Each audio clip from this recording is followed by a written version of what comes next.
विपक्ष की ओर से उपराष्ट्रपति पद के उम्मीदवार सुप्रीम कोर्ट से retired justice B Sudarshan Reddy ने गुरुवार को नामांकन पत्र दाखिल कर दिया है।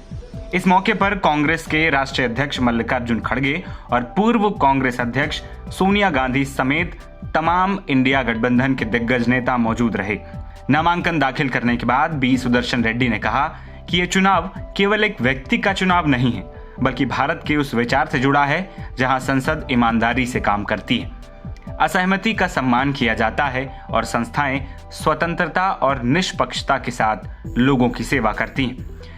रेड्डी ने आगे कहा कि अगर वे चुने जाते हैं तो उपराष्ट्रपति पद को निष्पक्षता, गरिमा, संवाद और शिष्टाचार से निभाएंगे।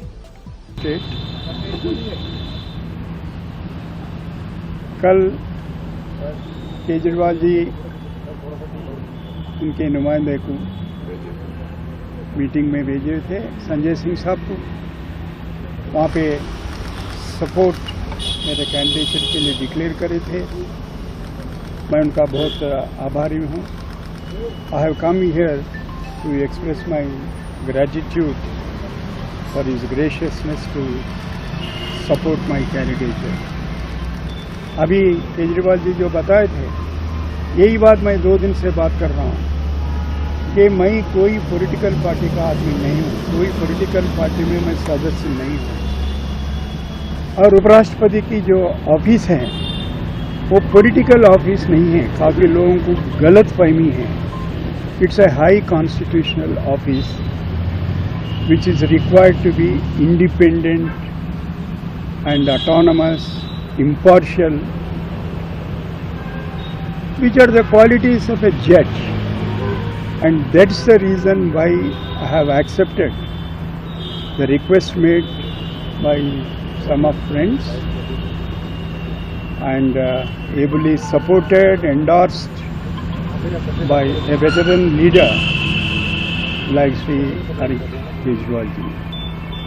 I have come here to express my gratitude as he extended his solidarity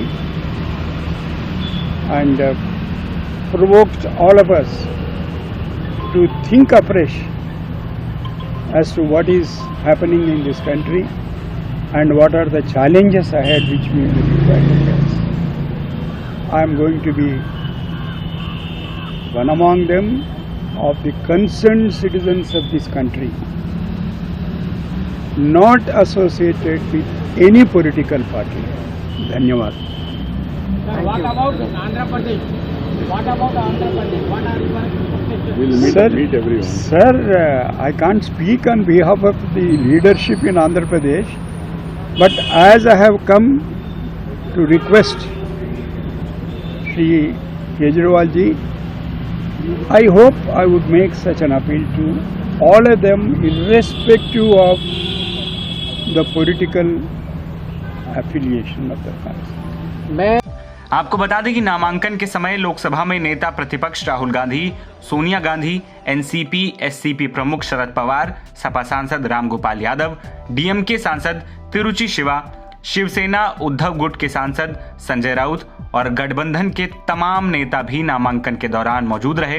वहीं दिल्ली के पूर्व मुख्यमंत्री केजरीवाल को भी उपराष्ट्रपति के उम्मीदवार के साथ देखा गया। वहीं रेड्डी ने नामांकन दाखिल करने से पहले संसद परिसर में प्रेरणा स्थल पर महात्मा गांधी को पुष्पांजलि भी अर्पित की थी। आपको बता दें कि रेड्डी का मुकाबला एनडीए के उम्मीदवार सीपी राधाकृष्णन से है। खास बात है कि दोनों उम्मीदवार दक्षिण से आते हैं।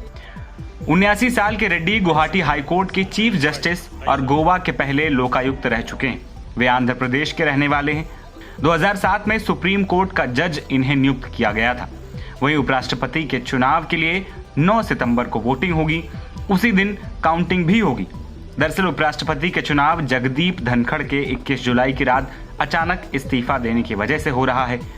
74 साल के धनखड़ का कार्यकाल 10 अगस्त 2027 तक था, लेकिन उनके इस्तीफे के बाद उपराष्ट्रपति की कुर्सी खाली हो गई, जिसके बाद चुनाव कराए जा रहे हैं।